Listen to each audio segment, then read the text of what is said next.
Welcome back to the Major League University YouTube channel. Today I'm going to show you 3 ways that you can WTF, but I can't tell you yet because you got to wait to the end so you can get the special notes. You might be wondering why I'm using this special short bat here. We'll get to that here in a little bit. I'm excited to share 3 ways that you can dominate your game and enhance your performance today for baseball and softball athletes.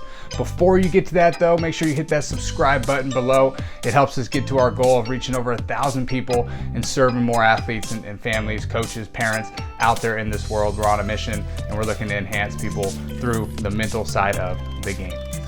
WTF. What does that mean? Now you might be sitting there at home wondering, what the f does WTF mean? WTF stands for win the 15.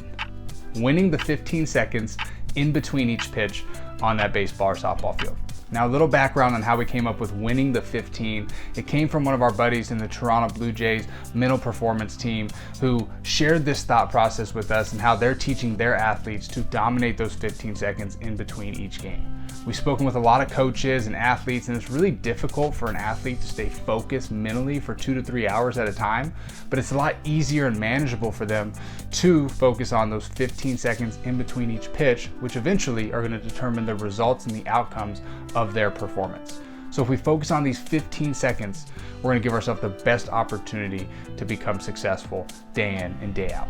Consistency breeds consistent results. And if we're consistent with our process and routines, we're going to have consistent results, which is going to help you play longer than you might have played if you're inconsistent. So getting into the win the 15, what are the 3 ways that we can dominate those 15 seconds in between each pitch? Number 1, a physical cue. A physical cue is something as simple as your breath, kicking the bottom of your shoes. Maybe it's removing your hat, putting your hat back on, and saying something to yourself to get yourself back to that elite peak performing state of mind. It can be as simple as just the distance that you step away from the mound and back onto the mound, or the way out of the box and then back into the box. You could simply draw a circle in the sand, or you can just kick the dirt side to side. It's a simple way to reset your mind to get you back to a peak performing state. I have a little routine that I do whenever I get in the batter's box. For me as a former player, I loved the breath because the breath means it pulls me back into the present moment to allow me to be as centered, as focused, and as clear-minded as possible to have the best chance for success. So a little example of how we can do that. That's why I've got my special short bat here. We can look at our bat, which I'll get to in a second. I don't want to give it away for you. Big deep breath, and then we can get in the box or get on the mound ready to go. So taking a deep breath is the simplest way to do this. I highly encourage every athlete out there and coach to encourage your athletes to use your breath as your greatest tool. It slows down our central nervous system, it relaxes our body and mind, and puts us in an optimal state of performance. The second way that you can win the 15 is a visual cue, something that you can look at. There's a great video from Cain, another mental performance coach, who talks about Evan Longoria and his process. He was working with Ravizza, one of the most worldly renowned sports psychologists, especially in the game of baseball. And he would work with him, and what he found was he would look to the top of the left field foul pole in between each pitch. And when he would look at the top of the left field foul pole, it reset his mind to get his mind back on what mattered in that moment. So instead of thinking about the clutter of the bad call, the fans, the yelling or the booing, or the results, it allowed him to focus on his process of getting a good pitch in his zone to take his best swing consistently. So Evan Longoria would use the top of the left field foul pole. You see other athletes like Tyler Matzik, who looks over to first base in between each pitch. He takes a big deep breath, looks over to the first base side, and then looks to the target to deliver his pitch. Each athlete has something that is specific to them. I want you to focus on something that works for you. I don't want you to use something here that's not going to help you peak perform. Now, if we think about visual, it's got to be consistent. So if we have a scoreboard in our left center of our baseball field and there's no scoreboard in left center at any of the other baseball fields, that's not consistent. It's not going to work because it needs to be something that we can turn to at home or away. It doesn't matter where we play.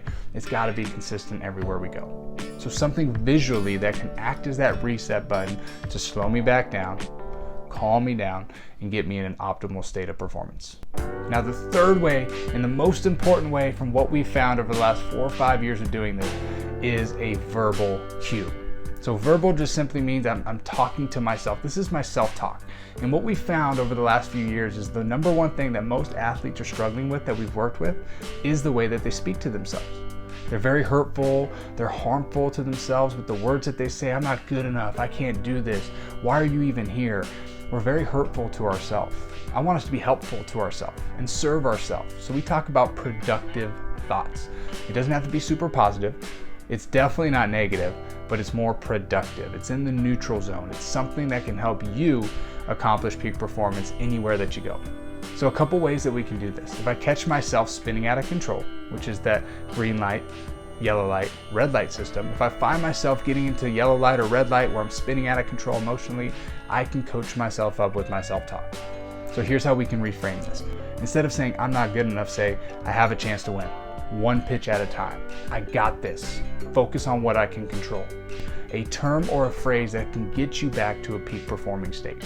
The worst thing that can happen is our self-talk takes us out of the game.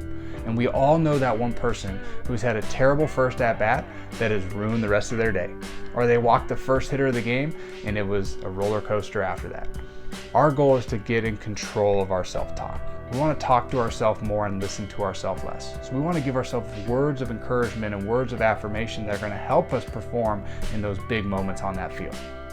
I can do this. What a powerful phrase that can immediately help you perform at a higher level.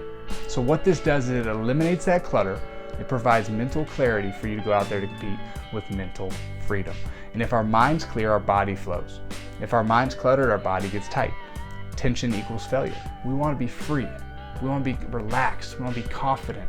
We want to go out there with the best opportunity to succeed. So how are you going to win the 15? What is your next tool going to be? Right? You can do it through your self-talk. You can do it through a physical action such as hitting the chest or taking a deep breath. You can do it through a visual cue such as finding a focal point or a target on our bat, staring at it, taking a big deep breath and getting back in the box or getting back on the mound with confidence. But it all comes down to what works for you the best. None of this is going to work if you don't enjoy it or if it doesn't help you. You've got to find something that works for you. So pick something out of these tools that we've given you today, find one of these areas, and I challenge you to work on one area at a time and see if it starts to make a change in your game. See if you start to compete with more confidence.